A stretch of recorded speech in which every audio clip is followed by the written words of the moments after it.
is there a sub game to be played? Right? If we're playing a game that is eventually leading us down a pathway that hasn't been successful, if we're trapped in a game of generous tit for tat. Is there a sub game to be played? And how do we begin to have conversations around how do we develop that sub game? I'm thinking of that because Christine said something earlier in which, um, the literacy component and the reading component have to be happening. Those two trains have to be going at the same time if we don't necessarily control the institutions and have full range over what those look like. And we're going to be sending our students there. Is there a sub game that we can implement within those structures and systems that helps bring our students closer to liberation? And the thing that always comes to mind for me, because this is a difficult question, because it transitions us away from identifying the problem into identifying solutions. And we shared some. Tyson just shared one about really making sure that our wholeness and our wellness and well-being is taken care of, right? That is a sub game, making sure that students have an opportunity to be able to voice that and move forward with it.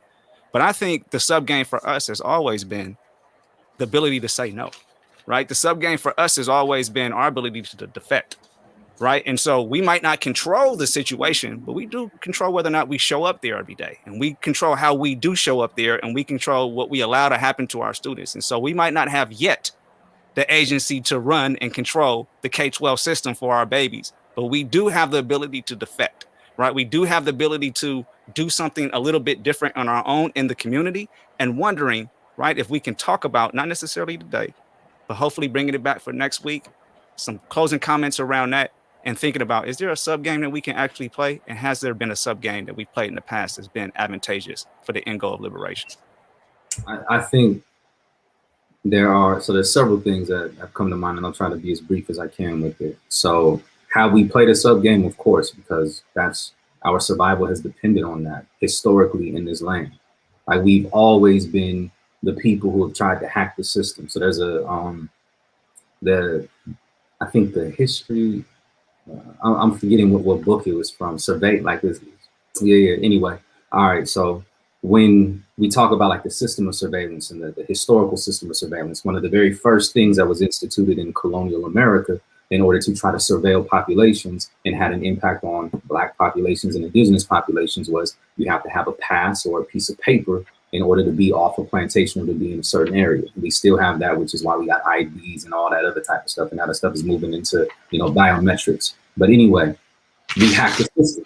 So they tried to outlaw us being able to read and write. We still learn how to read and write, and then be able to write passes for ourselves in order for us to be wherever we need to be. So we've constantly played that sub game of hacking the system in order to survive. And then beyond that, for our community to be able to thrive. You feel me? So I think that's a very important historical precedent to set. And then, as you were saying, Kamar, the power of no, that's also extremely important for us to recognize, but we have to have a viable alternative. Mm-hmm. I think COVID and distance learning has, for many people, revealed a potential viable alternative, because we could, like Sister Sasha over here, talking about her YouTube channel, and other folks who have been able to create educational institutions that are digital and provide quality education for any type of student, but especially Black students. That is a potential viable alternative, but those things have to be built out. And then once they're built out, the community has to be aware of them and have to have access to those things. That is, I think, a very important sub game. And then the other piece that I wanted to get to was something that Hatcher was saying earlier, talking about like our heroes and our sheroes and how they've been educated in specific ways, culturally relevant ways. So, in the Black program, one of the most recent presentations we did was to honor the ancestor Malcolm X, because his birthday was May 19th.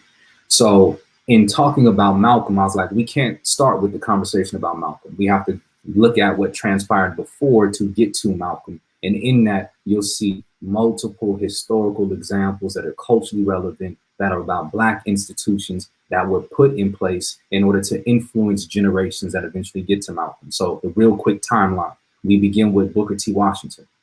So I give them a little bit of history about Booker T and how he eventually helps build out Tuskegee University.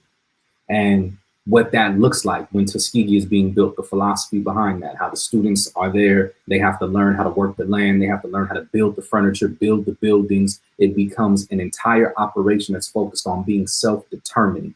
independent. We don't need them to do anything for us. Like, they can give us some dollars, but we're going to build it ourselves, and we're going to control it ourselves. And everybody that comes through this place is going to have that knowledge and that information to be able to replicate this somewhere else.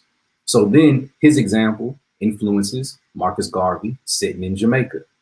Marcus and Garvey is inspired by the Tuskegee machine, says, I'm going to dip, I'm going to go to the United States, and I want to be a part of this movement that is happening with Black people who are empowering themselves, controlling their own institutions, and doing what they can to fight for the freedom and the liberation of their people. And Garvey's organization is important because Malcolm's parents, of course, were members of Garvey's organization. So Malcolm and his siblings are being raised up with this knowledge and this understanding, influenced by Booker T's Tuskegee machine, influenced by the philosophy and the politics of the UNIA. And then another very important member of the UNIA is a brother by the name of Elijah Poole, who eventually becomes known as the Honorable Elijah Muhammad, who becomes the leader of the Nation of Islam in the 1930s. Black institution Tuskegee, Black institution UNIA, Black institution Nation of Islam. While Malcolm is incarcerated, his siblings join the Nation of Islam, and they join it partly because they see the similarities between it and the UNIA, which is something that their parents raised them on. They get Malcolm to start considering the idea. He eventually converts, leaves prison, goes into another Black institution, the Nation of Islam, that's able to comfort, support, allow him to mature and grow. You know what I'm saying? Use his genius and his brilliance in all these different ways that he could. When, let's think about our folks who are coming home from jails and prisons right now. What happens to them when they come into the society? You can't work here. You can't live here. You can't do this. You feel me? But it was a Black institution that was put in place that Malcolm was able to come to, and they were able to look after and take care and nurture that brother as he grew. So then Malcolm does his thing with the nation and eventually leaves the nation.